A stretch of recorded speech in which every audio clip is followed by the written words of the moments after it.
Alyssa, and I am back with another video that I've been wanting to make for quite some time, and this video is going to be all about sinking funds.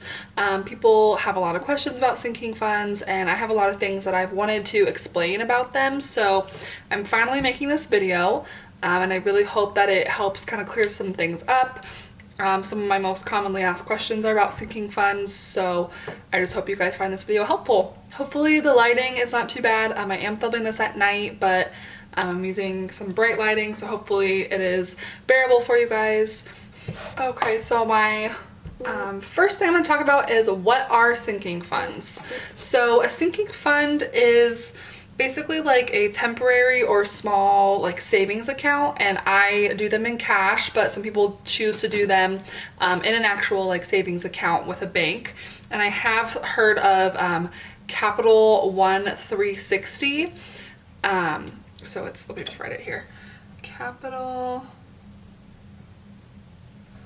One 360.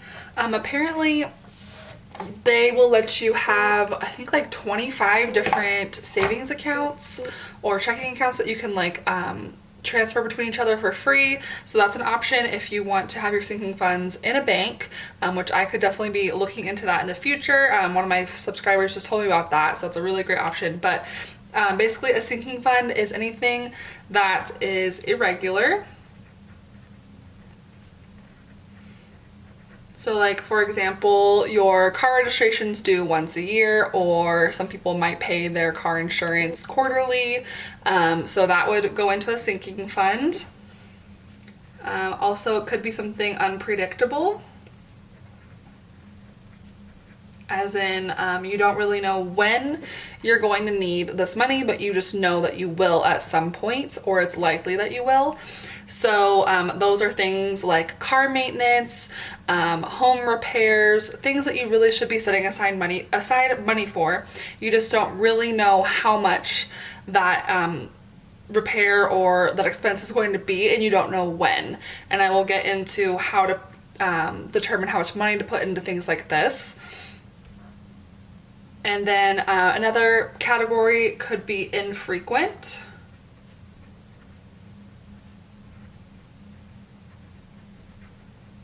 But predictable.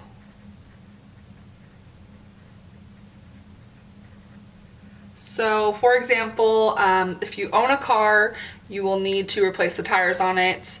That might be every 3 years, 2 years, depending on how much you drive. Also something like a Christmas fund, it's obviously once a year, and you can predict how much you're going to need and exactly when you're going to need it.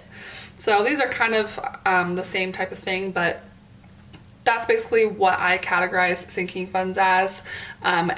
Something like your cash envelope for your food, or your gas, or your spending money, that wouldn't be a sinking fund in my opinion. But a sinking fund is more like things along the lines of Christmas savings, gifts, repairs, car maintenance, things of that nature. Okay, so another very common type of question is people asking, they're just starting out with budgeting, what type or what kind of sinking funds should they have, and what should be put in them. And my first tip is to always just start out making your budget with all your bills. So the very first thing you need to do is be on a written budget where all of your bills are taken care of.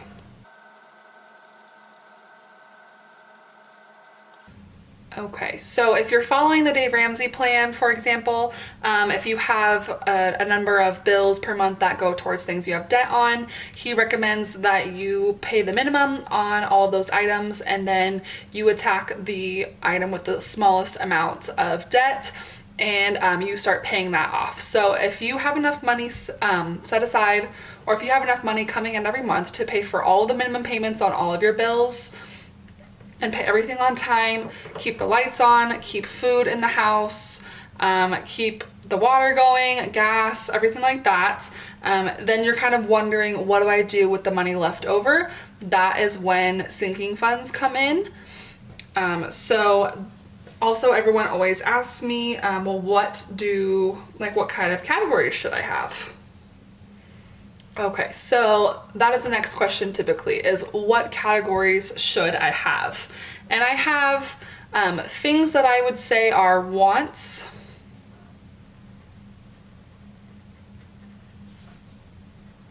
and then things that I would say are needs. So wants, you know, maybe you want to save up to go on a summer vacation. Maybe you want to start putting money aside for clothing. I think this one, it needs to be higher up on your list than things like vacations, because typically people do need to replace some items of their clothing at various times in the year. So it's just a more realistic one. So that one could go on needs, but for our purposes, we're going to put it into wants. Technically, you could wear the clothes that are only in your closet, and you would be fine. You might be a little bit unstylish sometimes, but that's okay. For example, some want categories that I have were my MacBook. So that categorizes as something that is infrequent, not really predictable though. It would definitely be unpredictable. My original plan for that was to just start saving for it for when my laptop would eventually die on me. So that's something that you can kind of predict is going to happen. I mean, technology does just kind of give out on us sometimes, so you do need to be prepared for when those types of things need to be replaced, but it definitely was a want. I could get away with not putting money away for that, you know, had my laptop not died on me, but that was definitely set up as a want. So let's see, needs would be things like car repair,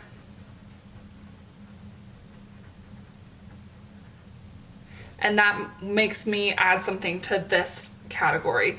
So one thing that you want to make sure you have set up in sinking funds is a fund for anything that you feel like if it were to happen unexpectedly, it would put you into debt. So if you own a car, you know you're going to need to put repairs into that vehicle, regular maintenance, things like that. And if you just put nothing aside and all of a sudden, you know, your car needs, I'm not familiar with a lot of car things, but let's say for some reason it needs a new alternator or something like that, and all of a sudden you're having to increase your debt because you had to charge that on a credit card. We want to prevent debt on things that are predictable. So things like car repair. If you own a home and you know it's going to need repairs, home repairs. If you have like an appliance that is going out, that can fit in that category. And then there are things that are like obligations, and this sometimes can categorize as a want, but it all depends on your priorities. And this is why budgeting is so personal. So for some people, when they're in their debt-free journey, their kids are not in sports, you know, they are cutting back on anything that might cost them money. But for some people, you know, they're very involved with sports, their children are, and so they really need to set aside money to go towards, you know, those fees for sports. So anything that is an obligation for you that, you know, okay, every fall we have to pay X amount of money for football, so we need to start putting money aside so that Johnny can be on the football team. So things like that.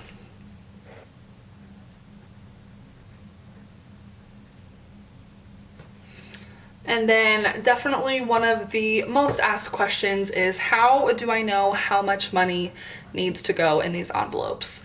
And that is where just a little bit of basic math comes into play.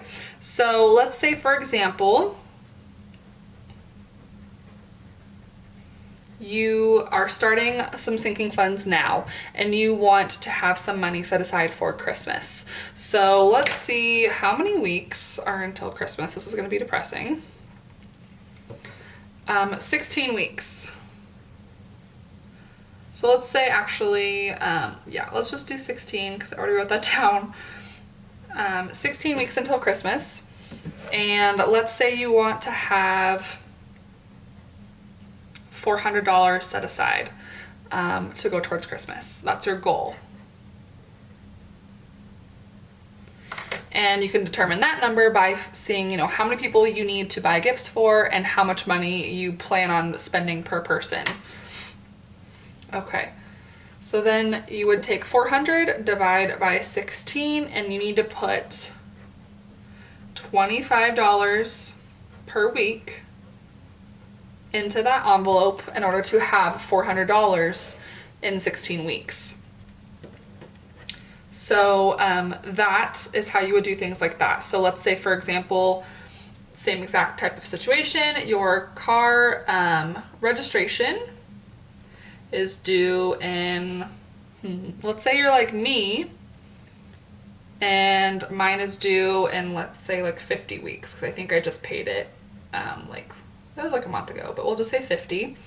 And my goal is $300. And typically what I do for car registration is you take what it was last year and you just save that amount. It usually goes down every year. I can only speak for California. Mine usually goes down every year, but I like to play it safe and budget the same amount that it was the year prior. So you will take 300, divide it by 50, and I need to save $6 per week. So this is when you start to see that sinking funds are really good for just preventing that, like, oh no, this bill's due now and I need to come up with $300 somehow. So if you just set aside $6 a week, the cost of like 2 coffees at Starbucks, not even, you don't have to worry about your car registration being due all of a sudden. And I know $300 is a lot more than most people pay for theirs. And then there are things that take a little bit more math or kind of guessing or researching to find out the amount for. So let's say, for example, car repair.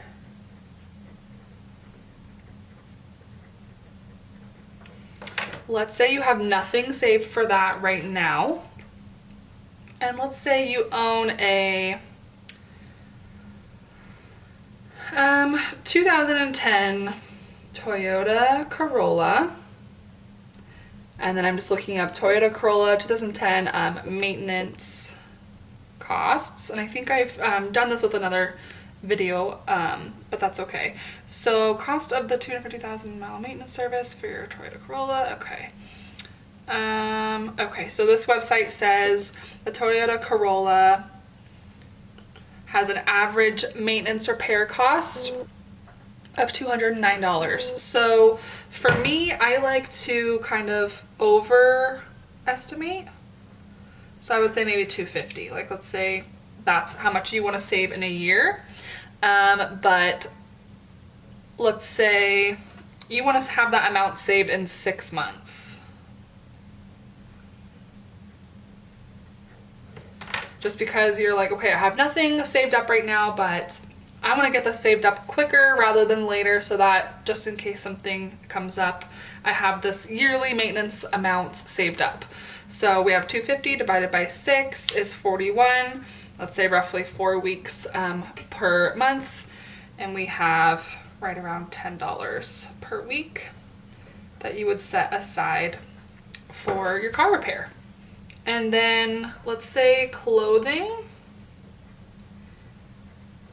Let's say you go through your entire list and you have all of your monthly expenses taken care of. You have all your needs taken care of, and you have $12 left per month.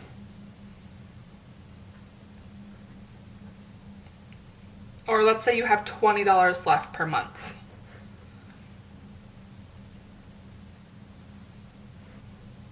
So then if we see 20 times 12 means you will have $240 per year that you can spend on clothes. So that is another way you can do it. You can just go online and then say, okay, I have this amount extra that I'm just going to put in one of these like want categories or would be nice to have type of categories. And then you can definitely just do some calculations and see, okay, well, how much is that gonna let me have in a given year? And then you can know you know, maybe I need to cut back on another category, make this clothing a little bit more realistic. I feel like $240 a year is a little on the low side unless you're like a thrifting queen. But if you're really kind of pinching pennies, you know, it's doable. So that's how you would take care of that type of situation. Okay, so then one other thing I wanted to add is this last little part that says, then what? So one thing I want to caution you guys against is basically getting rid of your entire paycheck in sinking funds. And I'm kind of guilty of this sometimes. It is definitely, I personally think it's just really fun to kind of save up for all these different things, and you really feel like you're in control of your money and you're really working towards a lot of really great goals.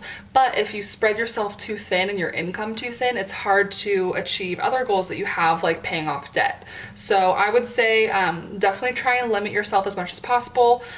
Things like a vacation really are not necessary, especially if you are wanting to be gazelle intense in paying off your debt. It all kind of just depends on your situation, your family, and your priorities. But debt